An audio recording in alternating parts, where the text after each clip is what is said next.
Palavra com você para nos apresentar nossos convidados. Obrigada, Tânia. Boa noite a todos. Sejam todos muito bem-vindos a esse webinário organizado, pelo nosso grupo temático das empresas familiares e que hoje se dedica a falar, a trazer o tema do Dispute Resolution Board no agronegócio. Então, para isso, nós convidamos o Dr. Francisco Maia, que é um profissional com ampla expertise na aplicação do DRB, vou falar a sigla aqui, na construção civil, e o doutor Paulo Antônio Rodrigues Martins, que se dedica ao estudo da utilização dos métodos adequados de solução de conflitos no agronegócio. Então, eu vou, em primeiro momento, agradecê-los por ter aceitado esse convite, estarem conosco aqui, compartilhar a expertise de vocês, o conhecimento de vocês. Tenho certeza que vai ser um debate muito rico, pelo amplo estudo e aplicação de vocês já nessas áreas. Eu vou fazer a leitura do mini currículo de vocês e, na sequência, nós vamos iniciar, então, o nosso debate, a nossa conversa. Dr. Francisco Maia Neto, graduado em Engenharia Civil e Direito pela UFMG, pós-graduado em Engenharia Econômica pela Fundação Dom Cabral, onde é professor convidado, integrante das comissões de juristas do Senado Federal e do Ministério da Justiça para elaboração da Lei de Mediação e reforma da Lei de Arbitragem, secretário-geral da Comissão de Mediação e Arbitragem da OAB Nacional durante 2013 a 2016, presidente da Comissão de Mediação, Conciliação e Arbitragem da OAB Minas Gerais, 2022 a 2024, vice-presidente do Conselho Jurídico do Sinduscom Minas Gerais, 2022 a 2024. E o Dr. Paulo Antônio Rodrigues Martins, advogado e arbitralista, professor titular de Direito Empresarial na Universidade de Rio Verde, Goiás, coordenador do Grupo de Estudos em Mediação, Arbitragem e Agronegócio da UniRV, o GEMA, e especialista em Direito Tributário pela Uniderp, mestre em Direito pela PUC Goiás, doutor em Direito pela Unicinos, Rio Grande do Sul, presidente da Comissão de Conciliação, Mediação e Arbitragem da OAB, subseção de Rio Verde, conselheiro da Câmara de Arbitragem e Mediação da Associação Comercial e Industrial de Rio Verde, CAN-ACIRV. Sejam todos bem-vindos, mais uma vez, e obrigada pelo convite. Como nós separamos, como a Tânia falou, algumas perguntas a partir do debate, nós havíamos combinado que, num primeiro momento, o doutor Francisco vai nos trazer aqui algumas questões mais relativas à utilização do dispute na área da construção civil, Então, eu vou lançar o primeiro questionamento aqui, Francisco, sobre o que é o DRB, o CRB, e para que esse instituto, se esse instituto tem previsão legal, Se puder nos trazer essa questão, contextualizar o que é o Dispute Board, para depois nós passarmos a analisar essa aplicação no agronegócio. Então, contigo a palavra. Obrigada. Quem agradece sou eu. Boa noite a todos. Um prazer e uma honra muito grande estar aqui, principalmente na presença da minha querida amiga Tânia Almeida, companheira de longos anos nessa área aí dos métodos adequados ou extrajudiciais de solução de conflitos. E nessa esteira, eu diria que o Dispute Resolution Board, que é portuguesado, nós traduzimos como Comitê de Resolução de Disputas, ele é mais um método disponível nesse grande movimento que se vê no país pela desjudicialização dos conflitos. A judicialização tem sido um dos males que afetam o ambiente de negócio no país. E o que consiste o DRB ou CRD? Ele é um painel de especialistas que acompanha a execução do contrato desde a sua assinatura até o seu encerramento. Este comitê, ele atua rotineiramente examinando o contrato e, dado até a sua colocação, Bruna, é muito comum no setor da construção, principalmente na área de infraestrutura ou construção pesada, que são contratos de maior volume, onde eles começaram a ser aplicados, mas hoje já se vê aplicação também em contratos de menor volume ou de menor monta, porque ele faz com que esse painel seja uma testemunha ocular da execução do contrato. Nós conversávamos isso agora recentemente na Comissão de Mediação, Conciliação e Arbitragem da OAB de Minas, exatamente sobre essa dinâmica, onde é muito difícil, entre um período curto de 1, 2 ou 3 meses, essas pessoas que compõem esse comitê, ou esse painel de especialistas que irão gerenciar o contrato na questão dos conflitos. Isso é muito importante. O DRB não é fiscal de obra, no caso de execução de um contrato de construção. Que venha uma informação duvidosa. Por exemplo, o atraso na entrega de um projeto. É muito difícil você ali, no período de 1, 2 meses, você não aferir aquilo. Mas cadê o projeto? O projeto era para ser entregue que dia? Dia 10 de maio. Ele foi entregue? Não foi entregue. Não, então, por que não foi entregue? Eu estou ali. Em apertada síntese, eu costumo dizer o seguinte: o DRB é o legista que assistiu à cena do crime. E uma arbitragem ou uma ação judicial que é analisada 5, 10 anos depois é a exumação do cadáver. Então, nós estamos ali assistindo. Bom, a segunda parte da sua pergunta é se o DRB tem previsão legal. Bom, a primeira coisa que eu digo é que nós vivemos num país, e eu falo aqui um pouco endereçado às pessoas com formação jurídica, que você precisa sistematizar o óbvio, ou seja, ou positivar o óbvio. Você precisa ter lei para uma coisa que existe, uma coisa que é factível. Por quê?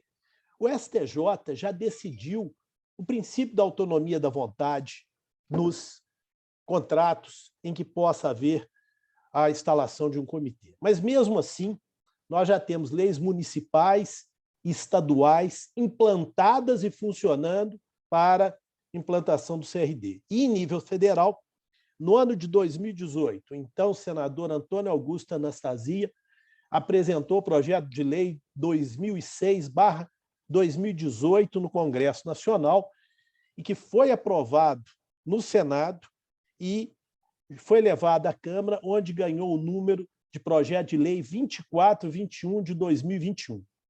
E uma coisa muito interessante, nesse projeto de lei, como outros que já foram aprovados em níveis estaduais ou municipais, já se fala não em CRD, mas CPRD, Comitê de Prevenção e Resolução de Disputas, porque, na prática, o que temos visto é que ele realmente previne.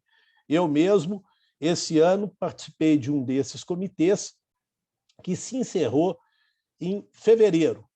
Nós só tivemos que deliberar uma única vez, que foi no fim do contrato, sobre uma questão de prazo contratual. Ao longo da execução, nós fazíamos reuniões mensais no local da obra e todos nós colocávamos botina, capacete, subíamos o talude, entrávamos dentro de bueiro, queríamos entender exatamente o que estava acontecendo ali. E as questões que chegavam, nós dirimíamos as disputas ali na mesa de reunião, porque era muito fácil conversar daquilo que nós estávamos presenciando. Então, esses dispositivos legais eles já têm existência, e esse está em tramitação na Câmara já há mais de um ano, e eu destaco mais uma vez esse voto, eu tenho o número dele aqui, foi no recurso especial 1569422 do Rio de Janeiro, da relatoria do ministro Marco Aurélio Belize, que ele descreve o que é um CRD e ele fala claramente, foi acompanhado por seus pares, que isto é autonomia da vontade. Nós precisamos e Tânia sabe muito bem disso, tanto que nós lutamos por esse sistema multiportas. E as portas não precisam ter uma placa. Ela está ali para nós usarmos, desde que prevaleçam o princípio da boa-fé, o contraditório, a imparcialidade do julgador, a isonomia das partes, que são princípios que não precisam ter lei, eles são regidos pela Constituição Federal. Bom, eu não sei se eu deixei alguma coisa assim, respostas que eu falei muito. Não, e até isso já é um ponto que você estava trazendo sobre a utilização na construção civil, que é a sua utilização, a sua expertise nessa área, né? E até eu ia perguntar para ti sobre isso, né? As áreas em que é utilizado, e se puder também trazer como que funciona, porque muitas vezes as pessoas não entendem, é um comitê de disputas, mas como que ele funciona na prática, não é? Como que ele atua na solução dos conflitos e até na prevenção, como Sim. você pontuou. Bom, uma coisa que é importante, até eu vou dar um passo atrás. Como que ele funciona? Eu tenho um contrato de trato sucessivo. O que é isso? O contrato ele não é consumado no ato da sua assinatura, por exemplo, como para a compra de um carro. Se eu chego numa concessionária de automóveis, ele tem satisfação imediata. Eu vou lá, compro e me entrego o carro. O trato sucessivo é que ele vai se implementando ao longo do tempo, como a construção civil ou a construção pesada. Uma obra de infraestrutura costuma demorar 3, 4, 5 anos.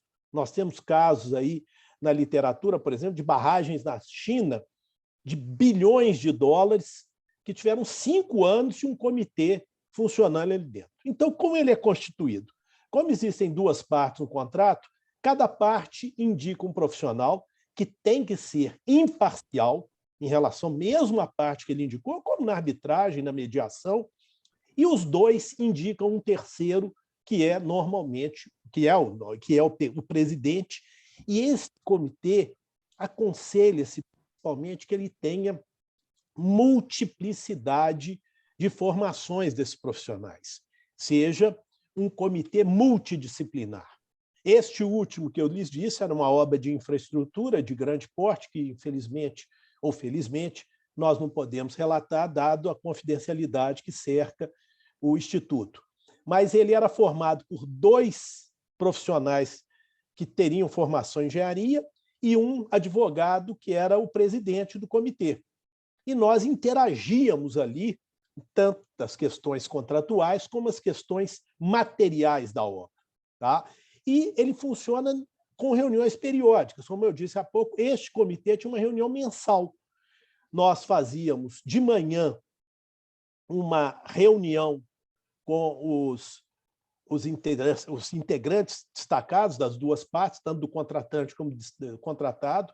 Eles traziam algumas questões, mas eles mesmos se reuniam antes de trazer, quando eles traziam, eles já tinham discutido alguma coisa. E, como eu disse, era uma questão muito fácil, porque no mês passado nós tínhamos estado na obra. Então, a própria evolução nós tínhamos presenciado. Então, qualquer coisa que eles traziam, nós éramos testemunhas oculares da evolução da obra. E, à tarde, a gente fazia essa visita à obra. Então, nós tínhamos o cronograma que nós recebíamos previamente, víamos o que evoluiu e o que não evoluiu. Então, por exemplo, tinha um sistema de drenagem, de escoamento de águas, para falar uma linguagem mais coloquial, que ele não evoluiu do mês passado para esse mês. Nós íamos até o local para ver, e eles explicavam, não, isso aqui houve um problema, tinha pedra, nós vamos ter que provocar uma detonação com explosivos. Então, ela ficou parada por causa disso. Então, nós estamos sabendo o que aconteceu. Aquilo está ali, salta aos olhos. Né? Vocês imaginem se isso for discutido 10 anos depois. Uma coisa que não existe. A percepção sensorial de quem vai analisar aquilo é outra. Tá? Eu não sei se eu te respondi, Bruna, tudo...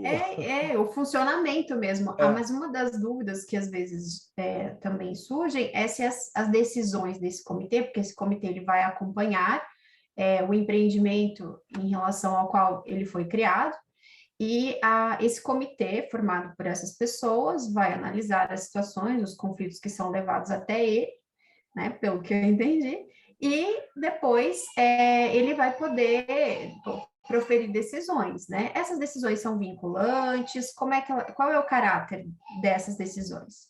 Perfeito, ótima pergunta. Pode ou não? É tudo uma questão convencional, contratual. Isso é convencionado da seguinte maneira. Primeiro, nós temos o chamado comitê revisor. Esse comitê revisor, ele solta uma recomendação, que ela não é vinculante. Então, a parte que foi obrigada a cumprir determinada recomendação, ela pode ou não cumprir. Mas isso futuramente, numa análise pelo judiciário ou na arbitragem, conforme o contrato, serve de prova, ou serve como prova. Então, aquela parte que se beneficiou, ela tem um elemento probatório muito forte depois numa eventual disputa arbitral ou judicial. Eu costumo dizer para os advogados que estão aqui, é quase que uma produção antecipada de provas que o DRB faz, o que é muito forte, nós todos sabemos, num processo judicial, esse instituto, sendo então feito por aquilo que foi aceito pelas partes, é como se fosse um perito consensual, não é? Então, é muito difícil reverter isso. Bom, a segunda hipótese é o chamado comitê de adjudicação.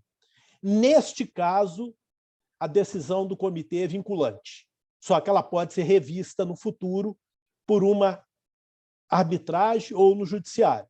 Mas, após proferida pelo comitê, a parte que se obrigou tem que cumprir. Tá? Caso contrário, isso é infração contratual e ele pode ser condenado a uma multa futuramente. Tá? E tem uma terceira modalidade, que é o comitê misto, que ele pode ser vinculante ou não, dependendo de quem solicitou esta decisão, ele aponta, eu quero que ela seja vinculante ou quero que ela não seja vinculante. É quem requer que determina, de acordo com o contrato, tudo, né? É uma opção que ele tem de fazer uma prova que a parte vencida poderá ou não cumprir. Como é uma recomendação, ele fala, não, eu não vou cumprir, eu vou rediscutir isso futuramente.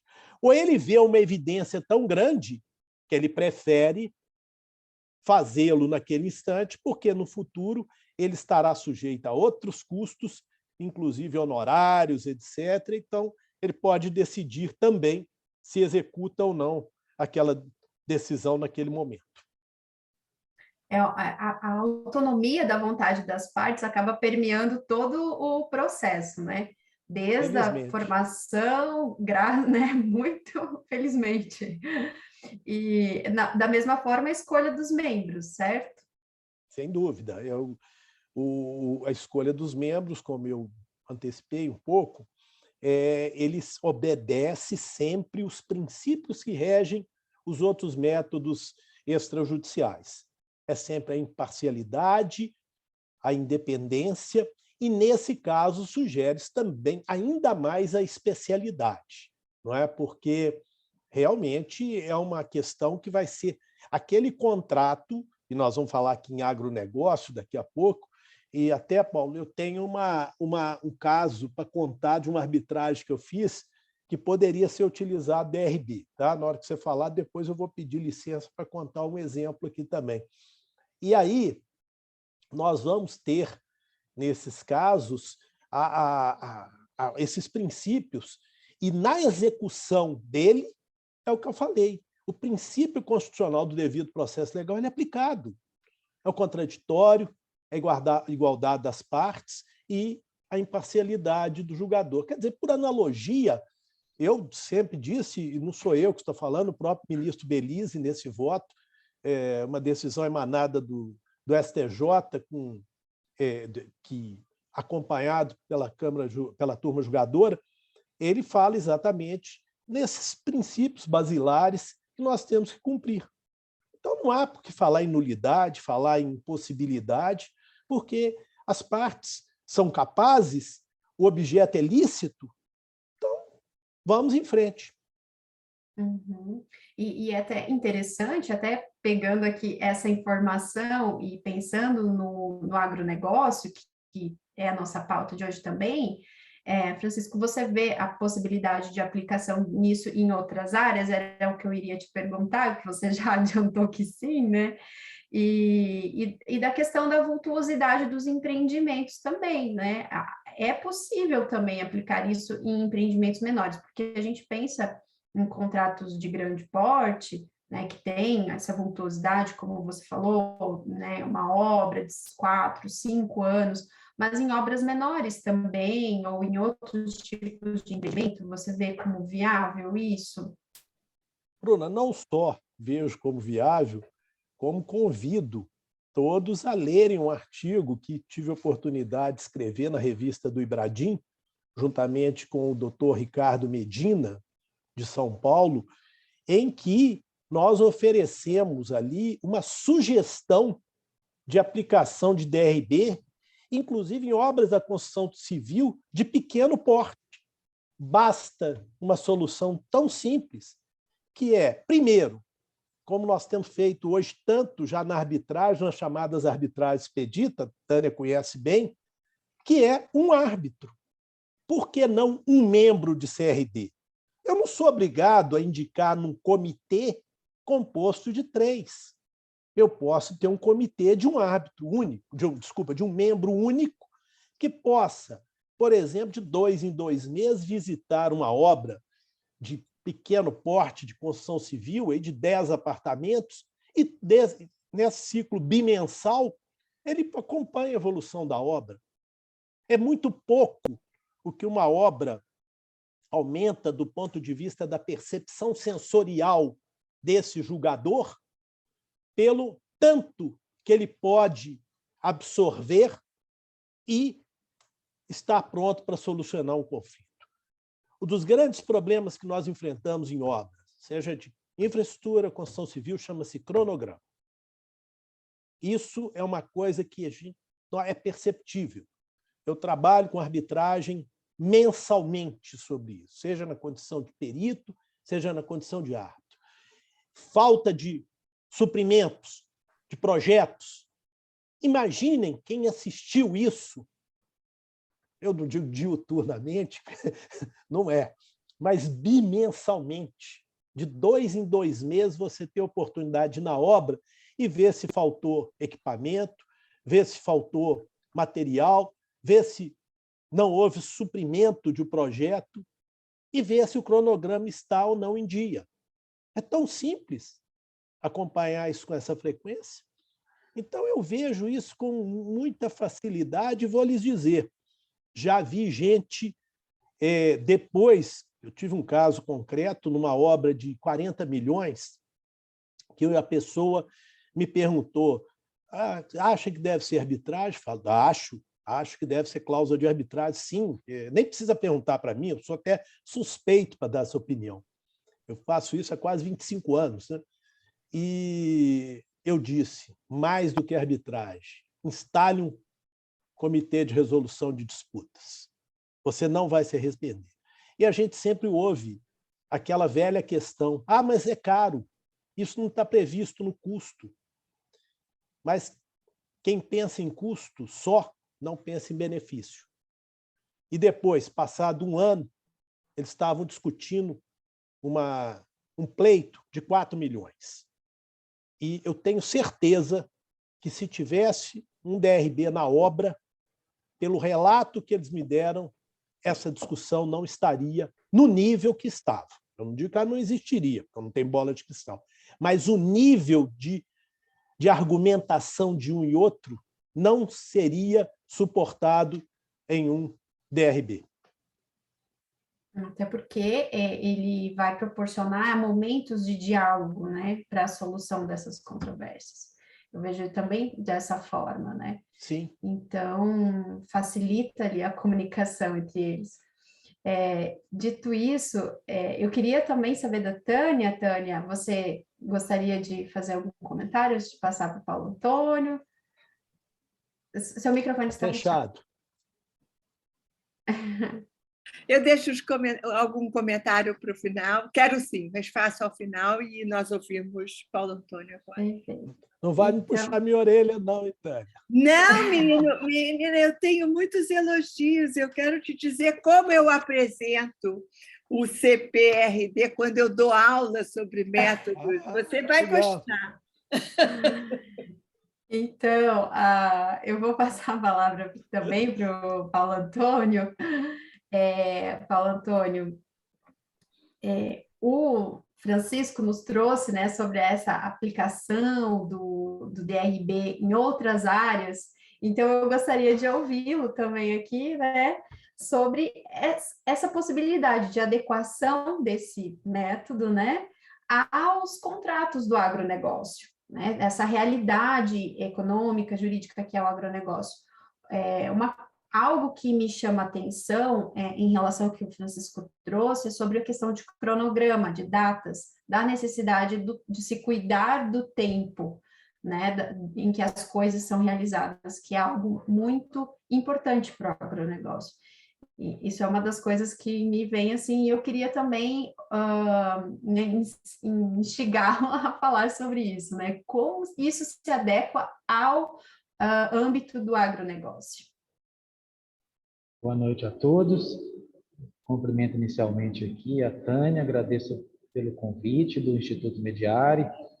Cumprimento a Bruna, que fez a intervenção para eu poder participar. Cumprimento aqui o Dr. Francisco. Eu fico agora na situação mais confortável, né? Porque o Dr. Francisco praticamente fez um resumo espetacular sobre o Instituto do Dispute Resolution Board, né?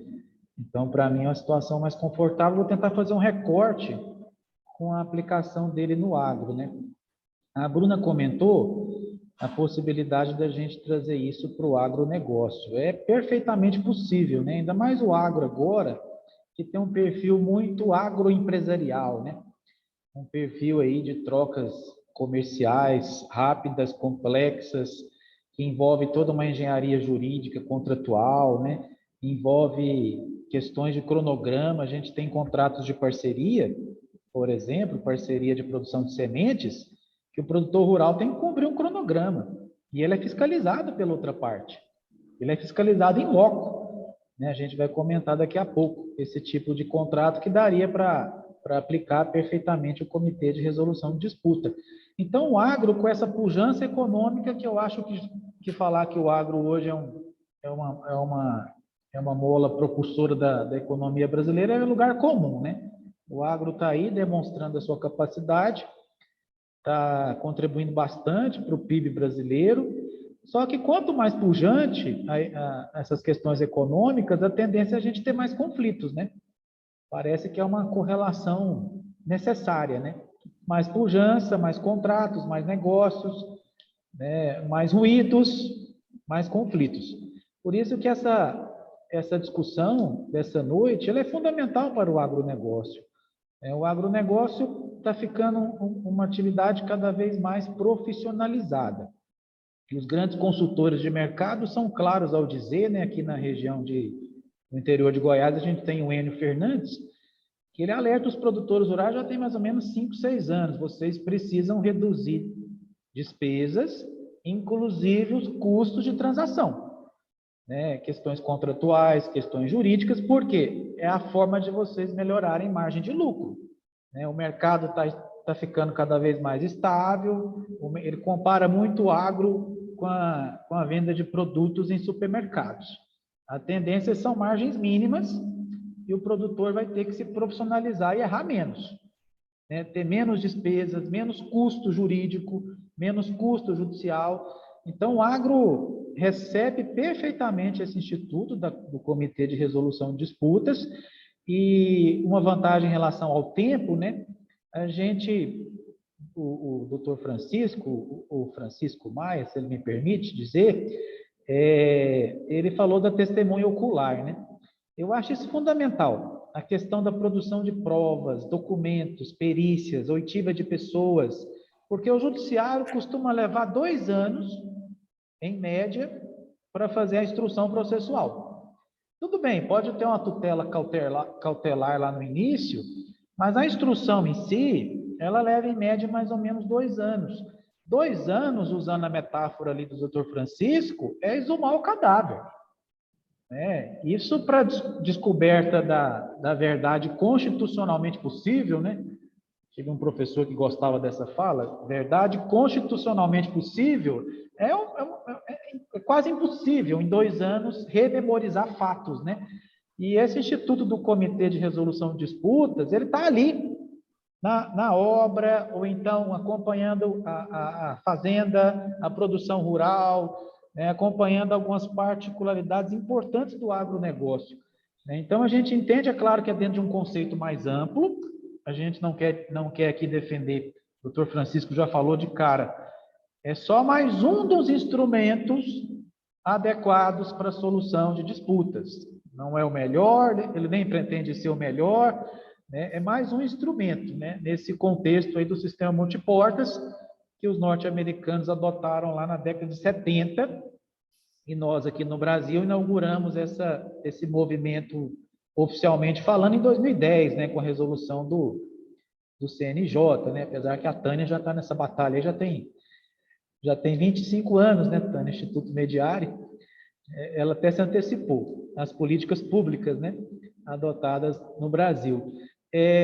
Então, Bruna, casa perfeitamente com o agro, com esse contexto, essas cadeias produtivas complexas, né, interligadas, que tem cronogramas, que tem prazos. É essa a minha fala inicial, Bruna. Porque em relação assim a questões específicas que, né, se você pudesse trazer sobre isso também para nós, quais controvérsias, né, que ele seria aplicável em relação ao agronegócio? Porque quando nós falamos em agronegócio, nós temos uma vasta cadeia produtiva. A gente sempre fala isso e né, importante trazer aqui que é algo muito complexo, né, que começa desde lá da terra, da produção, e vai terminar lá no consumidor. Então, se puder trazer também essas questões, né, em quais soluções, em que tipos de soluções de controvérsias, que tipo de controvérsias, né? A gente entende que praticamente todas, né? Tudo que envolver contratos aí de trato sucessivo, né, obrigações sinalagmáticas, e o agro tem muitas dessas situações, né? Tem contratos aí, por exemplo, eu poderia citar inicialmente, aproveitando de novo a fala do Dr. Francisco, né? A gente talvez tenha no Brasil a primeira previsão legal de um instituto, de um colegiado, né, de um comitê parecido, né, com o Comitê de Resolução de Disputas, foi na lei do contrato de integração vertical, que é uma lei de 2016, e ela trouxe a previsão da CADEC, né, que é a Comissão para Acompanhamento, Desenvolvimento e Conciliação da Integração. Aqui na região nós temos uma grande agroindústria que trabalha com esse tipo de contrato de integração, com produtores rurais, os produtores produzem lá, suínos, frangos, e essa lei de 2016 estabeleceu a previsão da CADEC. A CADEC ela tem um papel consultivo, ela tem um papel de colaborar na obtenção de acordos, né, de elaborar documentos técnicos, pareceres, muito parecido com o Comitê de Resolução de Disputas. Um caráter consultivo, um caráter opinativo, tem uma composição paritária, isso também é interessante, né? Uma parte eleita pela agroindústria, outra parte da comissão, a lei fala comissão, né? Mas eu acho que o legislador quis copiar o DRB, ao criar essa CADEC. Então, a gente entende que a primeira previsão legal nem precisaria, né, ratificando o que o doutor Francisco falou, isso está assentado na autonomia da vontade das partes, ainda mais no agronegócio, né, que quase não tem norma de ordem pública interferindo, né, no agronegócio, com exceção de algumas questões lá no Estatuto da Terra, envolvendo contrato de arrendamento rural, etc. Né? Então, a autonomia da vontade das partes já é perfeitamente possível para trazer o DRB aí para o agro. Né? Então, os contratos de integração vertical ainda dá para a gente incluir, o DRB, porque a gente está enxergando aí alguns problemas envolvendo essas CADECs, né? Porque a composição é paritária, faltou a presença de um terceiro imparcial. Parece que isso está acontecendo muito na prática, né? Aí, quando dá empate, não tem consenso, isso está judicializando. Nós temos um caso aqui na comarca de Rio Verde, que não houve acordo entre a agroindústria e os produtores rurais, e isso foi judicializado. No primeiro grau, os produtores ganharam, agora isso está em segundo grau, né? E a gente não sabe quantos anos vai levar, né, para isso ter um ponto final, né? Isso é ruim porque é uma relação de trato sucessivo.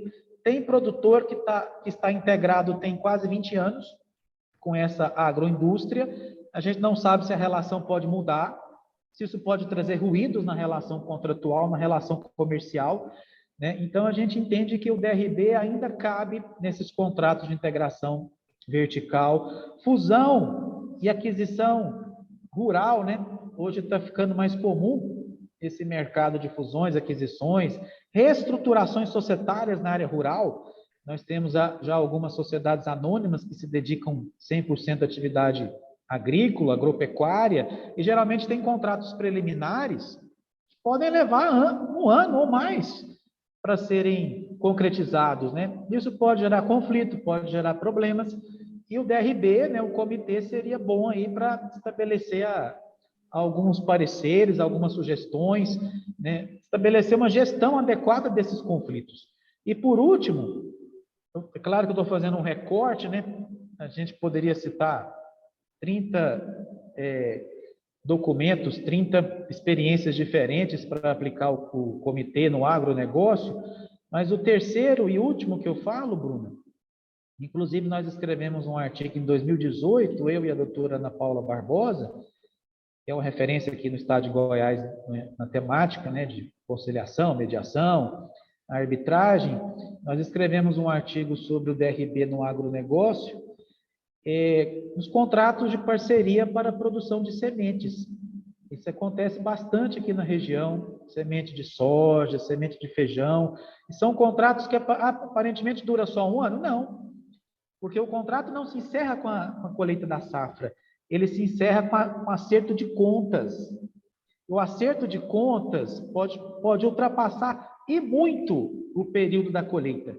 Isso pode levar 1 ano e meio, isso pode levar 2 anos, né? Então, a gente fazendo um recorte, Bruna, eu poderia dizer para você nessas 3 possibilidades aí de aplicação do DRB em áreas específicas do agronegócio. E você até me trouxe a questão de exemplos práticos, né, de utilização aqui em Goiás, no Brasil, em relação a essa produção de sementes, é isso mesmo? Isso, né? Tem, assim, a gente está percebendo, Bruna, Tânia e o doutor Francisco, que alguns produtores começaram a adotar algo parecido com o DRB. Começaram a exigir uma composição mais paritária dos fiscais, né? Porque o contrato de produção de semente, a trading ou o financiador fiscaliza em loco a propriedade rural. Ele quer saber a época do plantio, se os insumos foram usados adequadamente, se respeitou o vazio sanitário, aquele intervalo ali necessário. Então, o produtor é fiscalizado na sua própria propriedade, só que ele é fiscalizado por pessoas nomeadas apenas pela outra parte.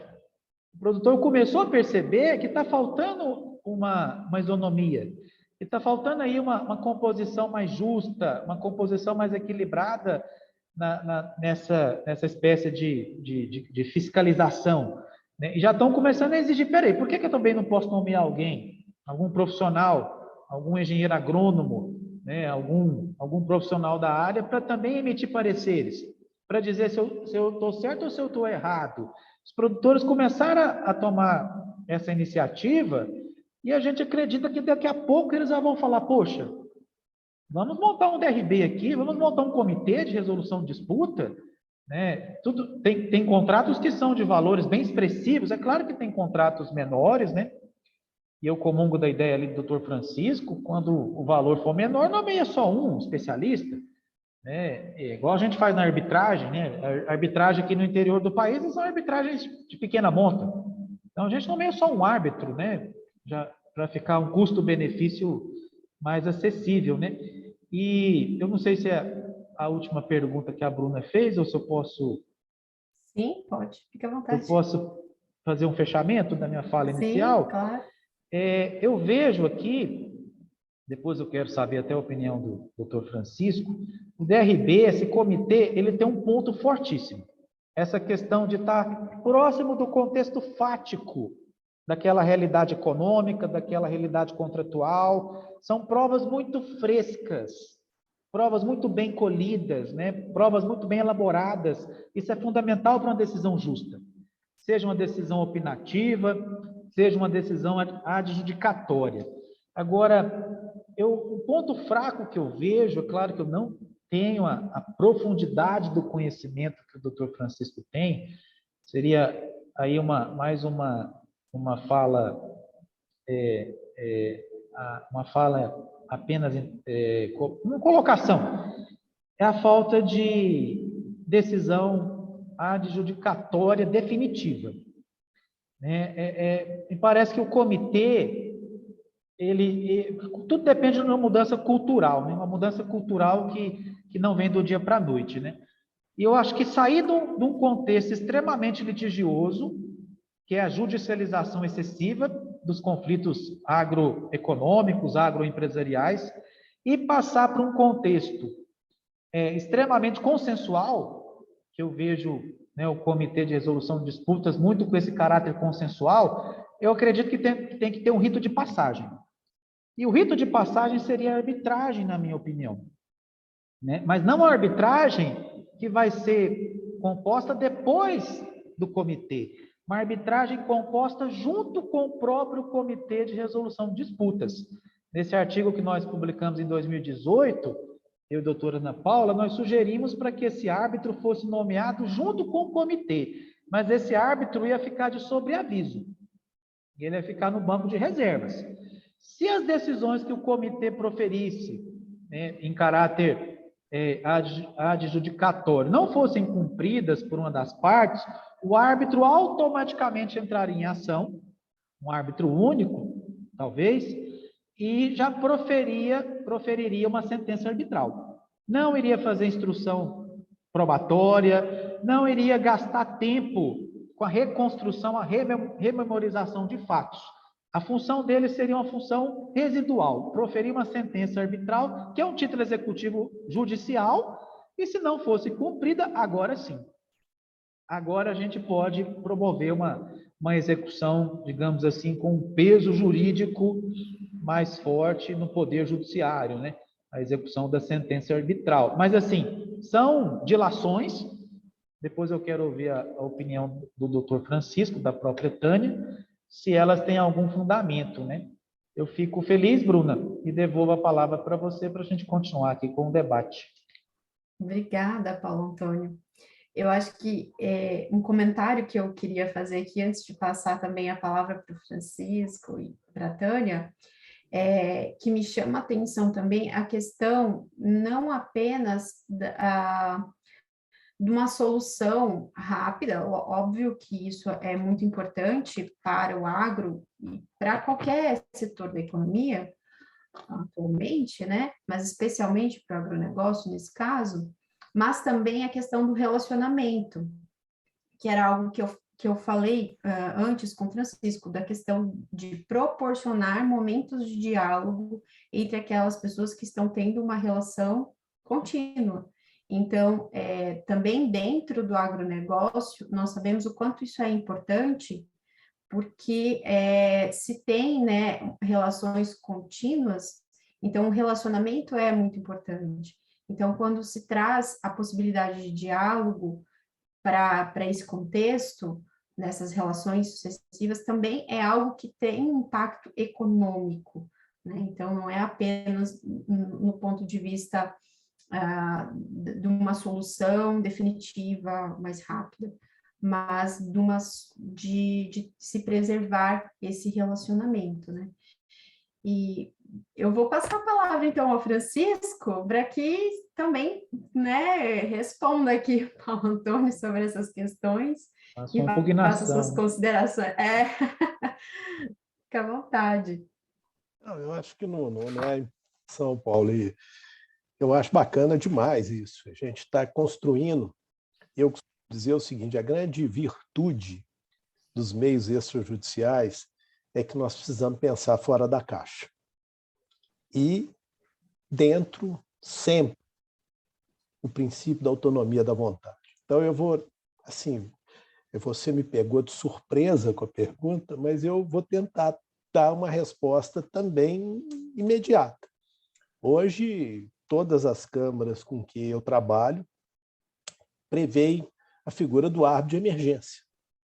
Então, eu digo que basta que o contrato que estabelece, nesse caso citado por você, eu vou pegar esse exemplo claro, citado do agro, a existência de um CRD para resolver essas disputas, ainda que seja vinculativo, mas que ele preveja, em caráter definitivo, a atuação do ato de emergência, com os prazos que são extremamente exíguos. Eu acabei de trabalhar numa arbitragem de emergência de uma obra de infraestrutura de mais de 150 milhões de reais, que parou, foi interrompida, e em menos de 30 dias eu encerrei a arbitragem na figura do árbitro de emergência, os prazos que o regulamento me impunha. Então, eu vejo essa possibilidade, sim, desde que contratado com partes capazes, objeto é lícito, então não há problema nenhum. Se eleja uma Câmara que aplique a figura do árbitro de emergência para dirimir esse conflito havido após a decisão do CRD, nesse caso de água. E eu vou pedir licença, eu gostaria só de saber, depois que a Tânia também opinar, eu gostaria de dar aquele exemplo que eu falei, que é um contrato que não é de trato sucessivo, mas um contrato de obrigação diferida por partes distintas. Mas antes, vamos ouvir a Tânia, mas depois, se me permitir, eu gostaria de dar esse exemplo, que é ligado ao agro. Francisco, você não quer trazer o exemplo? Sim, se você me permitir. Por favor. Porque a autoridade sua está acima da minha ação. Bom, eu participei de uma arbitragem de um caso de contrato de entrega futura de café. Um contrato que uma empresa, trading, fez com vários produtores na região.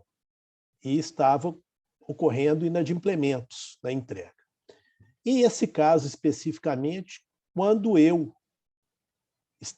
convoquei a assinatura do termo de arbitragem, que é o marco inicial de um processo arbitral, o produtor compareceu e ele, na hora, ele quis falar e ele disse o seguinte: o problema é o seguinte, tinha o café, eu levei para entregar, eram, parece, 300 sacas de café, mas eles falaram que o café não bebeu. O café não beber significa que o café não atingiu os níveis de qualidade exigidos em contrato, então ele teria um deságio. E ele disse que não, que ele pegou uma amostra, levou em outro local e o café bebeu. Então, o conflito está estabelecido. Um falava que o café não tinha os níveis de qualidade exigidos no contrato e o outro dizia que sim. Pois bem, se nós tivéssemos um CRD instalado para atender essa multiplicidade de contratos diferidos, quer dizer, todos os vendedores, ao assinarem os contratos, eles aceitariam que um CRD já indicado dirimisse essas questões, por exemplo, da qualidade do produto entregue. Embora ele não fosse de trato sucessivo, ele era de entrega diferida com partes distintas, mas estabelecia um só, aí poderia ser por exemplo, um engenheiro agrônomo, um provador de café, ou 3 também. Inclusive, poderia haver a figura de uma cooperativa, de uma associação, que indicasse um membro, a trade um outro membro, os dois indicassem um terceiro, e ficariam em stand-by para fazer exatamente essa arbitragem, vamos chamar entre aspas, quando houvesse a questão da dúvida com relação, por exemplo, à qualidade do café. E, pela multiplicidade de contratos que se tem notícia, se justificaria a indicação desse painel para evitar o conflito e, realmente, prejuízos que acabam podendo gerar para uma ou outra parte, né? Então, esse é o caso que eu gostaria de trazer aqui com relação ao agro.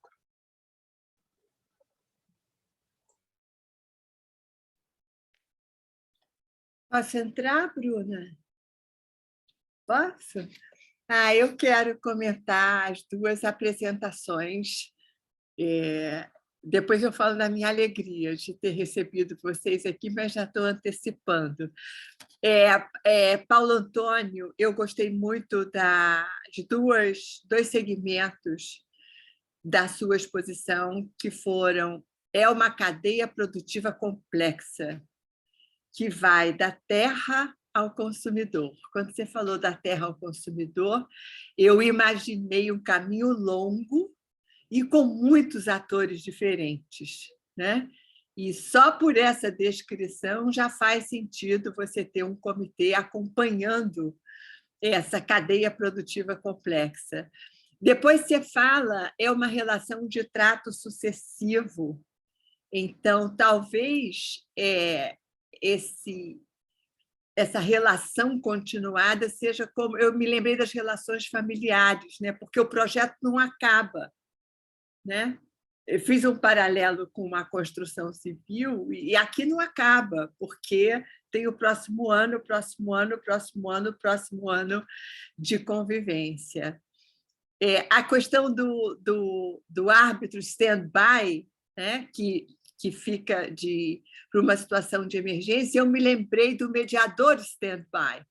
A gente trabalha com mediador stand-by na arbitragem, por exemplo, porque se você pode abrir janelas de diálogo, se você tiver um mediador previsto, ele é muito bem-vindo. Então, se a situação é inversa, você vem num processo de diálogo e precisa de um decisor, me pareceu muito pertinente que essa figura possa existir também, né? Eu gostei muito, Francisco, da imagem legista que assistiu à cena do crime. Gostei muito dessa imagem e da exumação quando você chega depois da cena do crime, né? Isso porque eu, quando dou aula sobre sistema multiportas, eu preciso falar um pouco sobre cada método, isso eu queria te contar. E eu falo do Comitê de Resolução de Disputas como o método mais preventivo que o sistema multiportas conhece. Porque a mediação ela pode ter um caráter preventivo, mas você precisa de fumaça, né? Quando a mediação entra preventivamente, você tem fumaça, aí você tem risco de fogo, você vai para a mediação preventivamente. E o Comitê de Resolução de Disputas ele não precisa de fumaça, porque ele está acompanhando durante todo o tempo o desenvolvimento de projetos de qualquer natureza. O exemplo do provador eu achei muito interessante, porque vai na direção do que é tendência. A tendência é você desenhar o processo de resolução de disputas de acordo com o conflito. Os americanos chamam tailored to conflict, né? Você faz uma roupa sob medida para o conflito. Então, você fica menos preso ao método e mais atento ao que um conflito precisa. E o que um conflito precisa pode ser a introdução de um método na vigência de algum outro que esteja sendo praticado. Então, a mediação conversando com a arbitragem, a mediação e o dispute board conversando, E essa ideia do exemplo que você deu de ter os provadores, porque isso é para esse conflito, para o outro conflito não serve desenhar dessa forma. Então, essa atenção para a gente estar desenhando o sistema de resolução de disputas para um determinado contrato, com suas especificidades, é a tendência e eu gosto muito. Eu fiquei muito encantada, não só com as apresentações e esses destaques que eu fiz, mas com como elas foram complementares. Eu vou até aqui, Bruna, para você encaminhar aí o fechamento. Sim, sim. E eu queria também fazer um comentário, Tânia, que nós falávamos mais cedo também com o Paulo Antônio, e falando, você trouxe esse tema, né, da questão das empresas familiares também, né, fazendo esse comparativo, né, que é é uma relação de trato sucessivo. Então, nós também pensamos, né, agronegócio e empresa familiar, também a gente sempre fala muito sobre isso, né? Então, o agronegócio, ele é essencialmente trabalhado por famílias, né? Um negócio passado de geração para geração. Então, também fica aqui, assim, um convite para que a gente também pense na utilização desse método dentro desse contexto das empresas familiares do agronegócio ou de qualquer outra atividade econômica. Até porque, como o Francisco falou, e a fala dele também me chamou a atenção sobre que as portas não precisam ter placas, né? Então, a gente fica aqui, né, o pensar fora da caixa, como ele também falou, a criatividade de moldar a solução de acordo com aquele conflito, né? Isso me chama muita atenção. E eu quero passar a palavra para o Francisco, né, para o Paulo Antônio também, para que eles façam as considerações finais. Aqui nas nossas conversas, a Ana Paula trouxe aqui a questão da opinião de que o parecer do comitê seja decisivo, já com uma nomeação do árbitro para uma sentença, né, arbitral, para evitar o máximo de judicialização. Esse foi o comentário dela. E, no mais, as pessoas, né, parabenizaram aqui pela palestra. Os elogios, né? Para ambos. Os elogios, exatamente. Okay. Bom, então, com a palavra, Francisco. Eu queria agradecer muito a vocês essa oportunidade. E eu digo sempre o seguinte: estão aqui 4 apóstolos dos métodos extrajudiciais.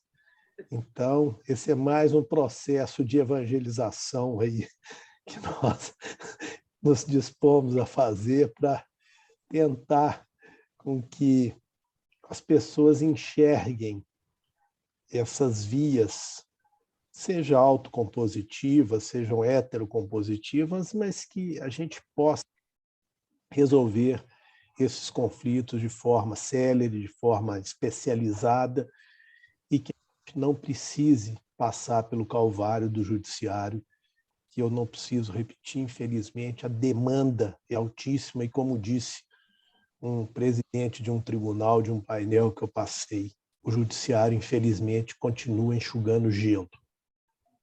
E eu fico muito feliz que cada vez mais pessoas, tantos lugares, possam olhar nessa direção e que a gente cada vez mais construa soluções em busca de pacificação social. Tá? Muito obrigado, desculpa alguma falha aí, mas eu acho que é uma construção que a gente não para com ela nesse nosso processo aí. Tá? Muito obrigado. Obrigada, Francisco. Muito obrigada a você pela brilhante aula que nós tivemos hoje. Paulo Antônio? Eu também quero agradecer aqui o convite, novamente agradecer o convite do Instituto Mediari. Quero agradecer a Tânia, agradecer a Bruna. Quero dizer para o doutor Francisco aqui que aprendi mais do que a leitura de 200 páginas de um livro, com a fala dele de 30 minutos, né? Por isso que é bom sempre estar ouvindo os melhores. Agradecer meus alunos da faculdade que estão acompanhando, Nós temos alguns juristas aqui da região, o doutor Tiago acompanhando aí a nossa exposição, e dizer que hoje uma grande preocupação que eu tenho é a mudança de cultura, né? Essa mudança de cultura ela é fundamental para a gente ver esses institutos consolidados no Brasil, né? A Tânia está lutando, batendo nessa tecla aí já há 25 anos, né? O Instituto Mediari, completa agora. A Bruna, muito dedicada a esses assuntos. O doutor Francisco, a gente acompanha aqui de longe, aqui em Goiás. A gente já vê alunos nossos, né, ex-alunos, se enveredando por essa área, procurando especialização, escrevendo artigos, pessoal do mestrado também já começando a prestar mais atenção nessas questões. Então, a gente vê que a mudança de cultura, apesar de ser lenta, ela é real, né? O doutor Francisco colocou ali na metáfora dos apóstolos, né, da evangelização. Então, esse primeiro momento realmente é de evangelização. Mas eu acredito que um dia, né, não sei quando, pode acontecer aquilo que eu li num livro do professor Oscar Chase, um professor da Faculdade de Direito lá da Universidade de Nova York. Ele tem um livro clássico aí sobre resolução de conflitos e questões culturais, né? Que o peixe é o último a descobrir a água, né? Então, talvez daqui a algum tempo os juristas perceberão, né, que o melhor sistema para solucionar os conflitos da sociedade é aquele sistema que é desenhado de maneira democrática, desenhado de maneira casuística, desenhado pelas partes, por seus advogados, pelos especialistas, né? A gente tirar o dedo do botão automático chamado Poder Judiciário, né? Essa é uma mudança de cultura importante, não porque o Judiciário também tem seu papel importante nesse sistema multiportas, né? Mas que a gente possa devolver para o Judiciário condições de trabalhar com mais eficiência, né? Com mais eficácia e com menos sobrecarga, né? Com menos sobrecarga de trabalho, porque tem magistrado aqui na comarca que eu resido, uma comarca de médio porte aqui para a realidade de Goiás, com 240 mil habitantes, o único magistrado tem 10 mil processos, 10.030 processos. Eu até conversei com ele, falou, isso aqui pode até dar um adicional de insalubridade aqui, não sei, né? Porque isso aqui é grave, né? Não tem como, é humanamente impossível um juiz julgar tantos processos, né? Por isso que eu acho que essa mudança de cultura é essencial para a realidade que a gente vive hoje no Brasil e também aqui no agronegócio, né? Muito obrigado e muita saúde para todo mundo que está acompanhando. Vou deixar o último boa noite para você, Bruna. Quero agradecer por você ter feito o convite aos nossos palestrantes. Quero agradecer a todos os presentes por estarem conosco, ampliando e aprimorando conhecimentos com a exposição de hoje. Quero pedir ao Francisco e ao Paulo Roberto que não deixem de olhar os elogios da excelência da exposição de vocês que estão aí registrados no chat. Obrigada, Tânia. Boa noite, então, a todos. Eu finalizo aqui o nosso evento, agradecendo mais uma vez a Francisco, ao Paulo Antônio e a Tânia, né, pela confiança e por dividir comigo a coordenação do Grupo Temático de Empresas Familiares, deixando aqui o convite, né, a todos para conhecerem, quem não conhece, o Instituto Mediari, e acompanharem a educação continuada na área da mediação, né, dos processos de diálogo. Obrigada a todos, tenham uma boa noite. Boa noite.